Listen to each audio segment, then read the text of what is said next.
Hey, now that TIFF happened, I figured this would be a fun time to try to take a crack at early Best Picture predictions for the next 2023 Oscars ceremony. I haven't seen most of these movies, but I feel like the not knowing is part of the fun.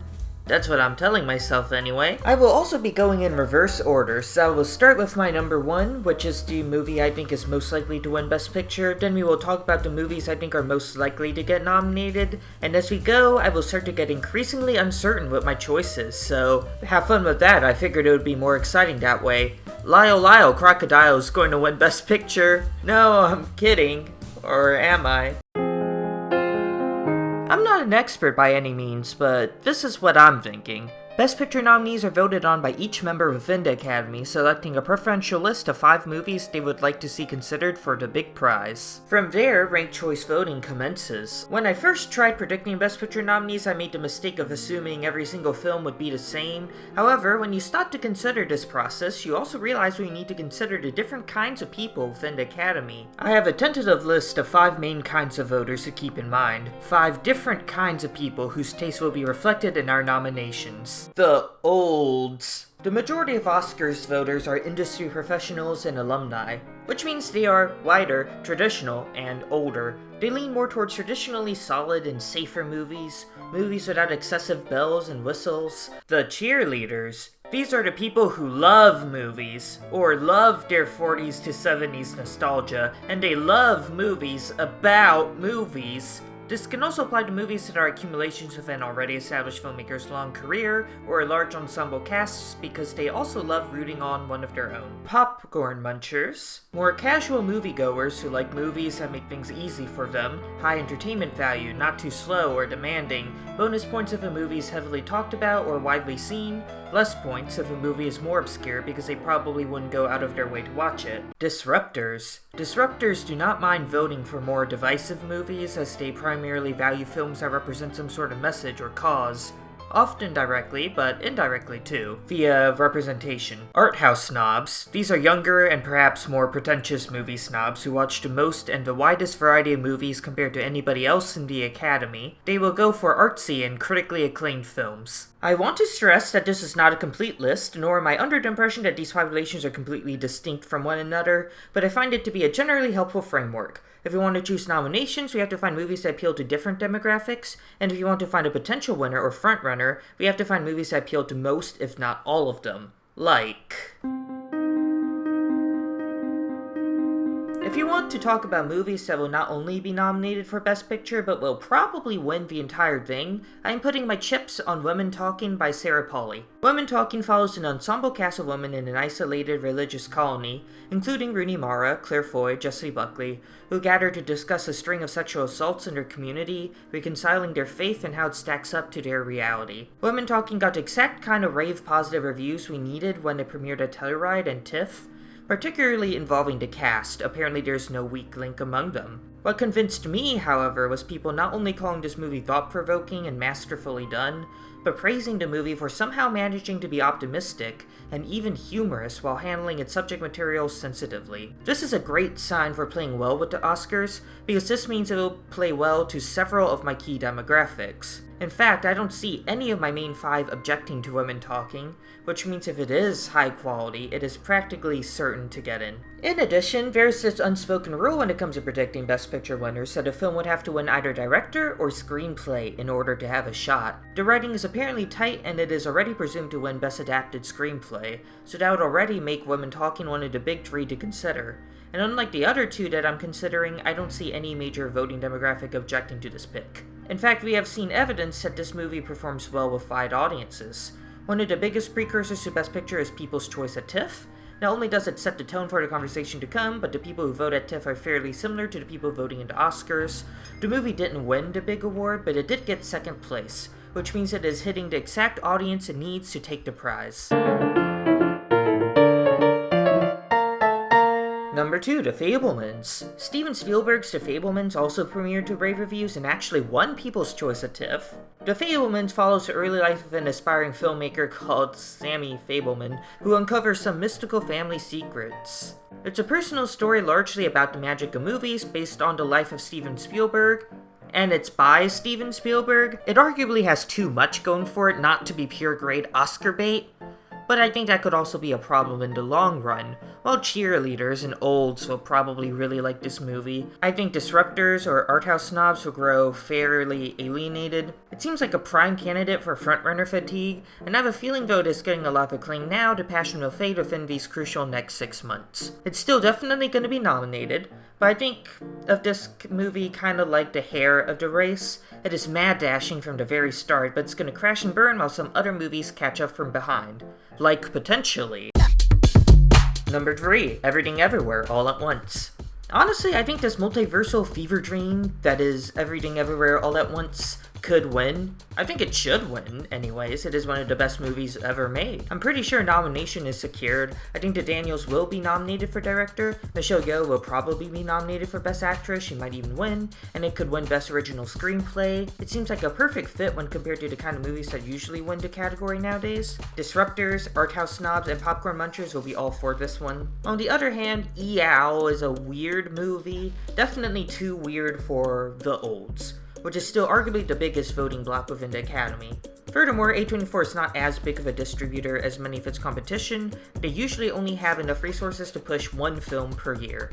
As I will go into later, there's another movie that might split their attention, and I do not see them dropping any one of these two films. I think once frontrunner fatigue kicks in, people will probably go with either Women Talking or Everything Everywhere All at Once.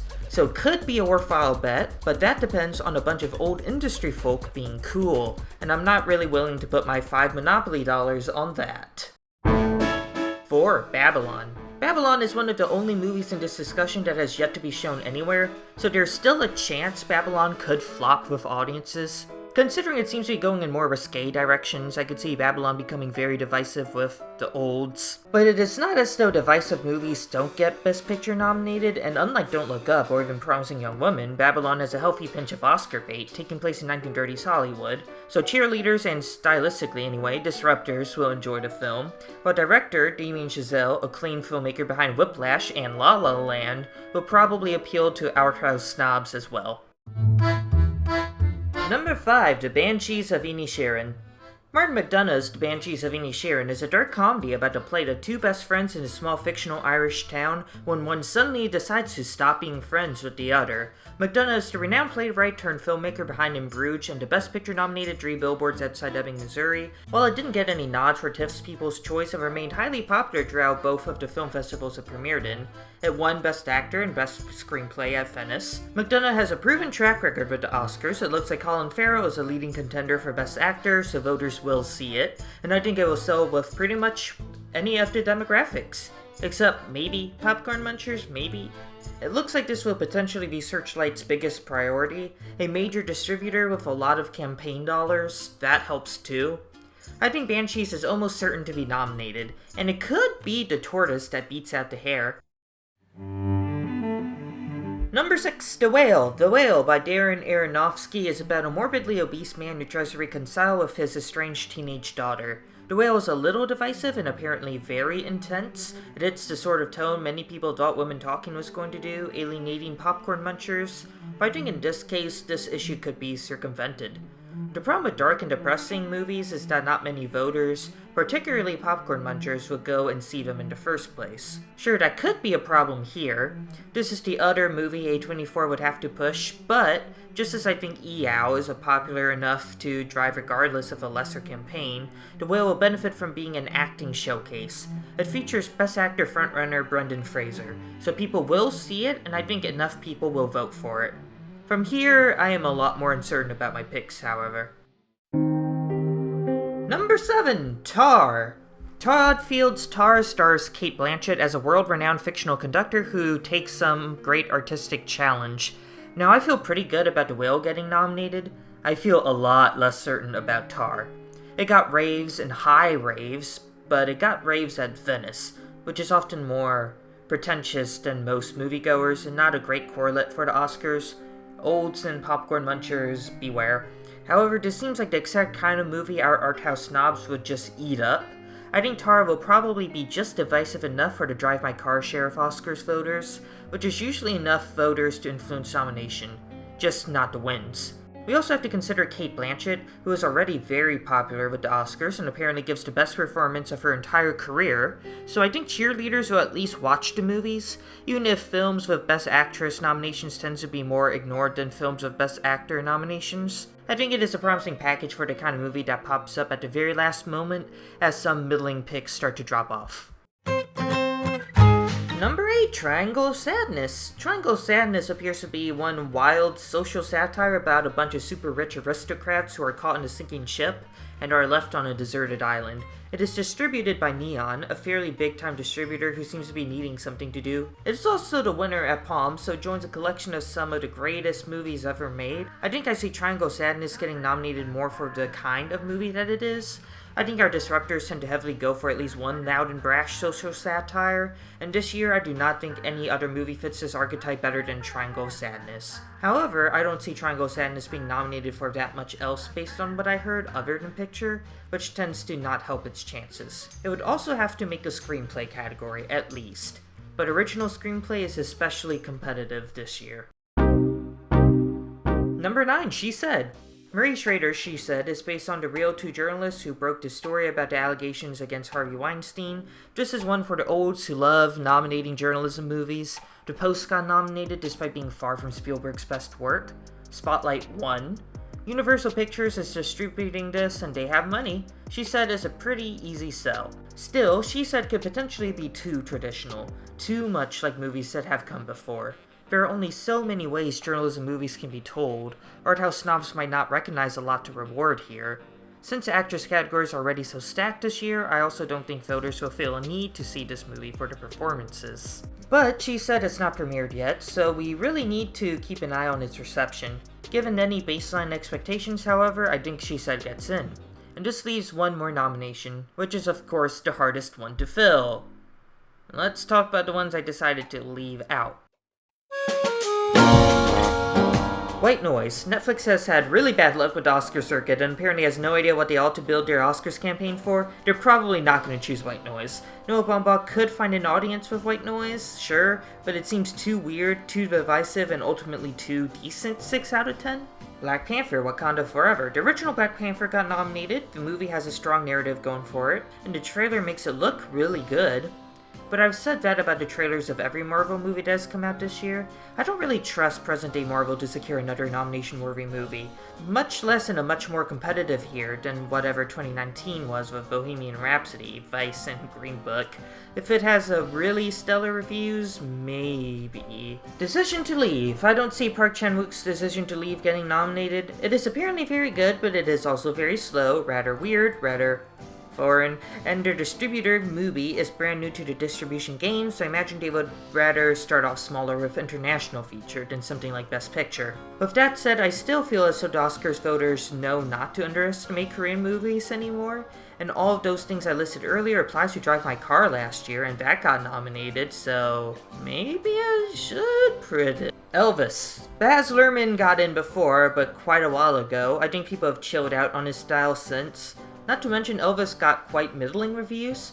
Its summer release doesn't help either. If it gets in, it will probably be solely off the back of Austin Butler's performance. But also, to be fair, it is a stellar performance, and the movie's out on HBO right now, so I think it could very easily end up on enough people's minds. Glass Onion, A Knives Out Mystery. Glass Onion is one of my most anticipated movies of the year. It is a third place TIFF People's Choice runner-up. And Netflix, who is desperately in need of something to push and knows Glass Onion is going to be one of the most popular movies of the year, may very well go for it, so doesn't it seem like a sure thing? No. The Oscars are notoriously biased against murder mystery genre films, and they do not usually nominate sequels. And they already have a lot of sequels to choose from. And also the original wasn't nominated. Again, I'm looking forward to the movie. I'm just not gonna bet on its Oscars chances. Please prove me wrong. I'd love to be wrong. The Woman King. From what I hear, it seems to be very good if you're into historical action films, and it seems to be making a good showing at the box office. But September is such an awkward time for Best Picture noms to come out. I just can't help but wonder if its hype will die down by the time nominations occur. Bones and All. Don't count out Bones and All. The same director behind Call Me By Your Name, this is a small-scale movie about teenage cannibals just sort of vibing on a road trip. This movie has a fairly modest following after its Venice premiere, but that following could very well make it a sleeper pick, Sort of like what I said about Tar. In fact, if Tar drops, I might replace it with Bones and All instead. All Quiet on the Western Front.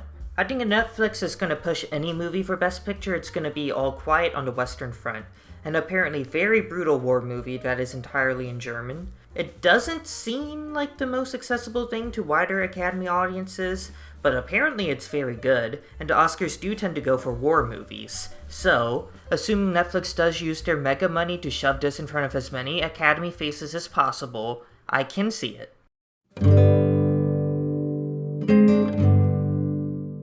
It was a really tough call, but how can Empire of Light not get in? Directed by Sam Mendes fresh after 1917, actressed by Olivia Colman, it is about the power of cinema. It has hecka name value attached to it, hecka visual presentation, and hecka Oscar bait. It does have very mixed reviews, and some claim the movie gives a bit too sentimental of a take regarding race and schizophrenia, so we will probably lose disruptors and art house snobs, even despite Deakins being behind the cinematographic wheel, but this is the kind of movie cheerleaders would absolutely champion.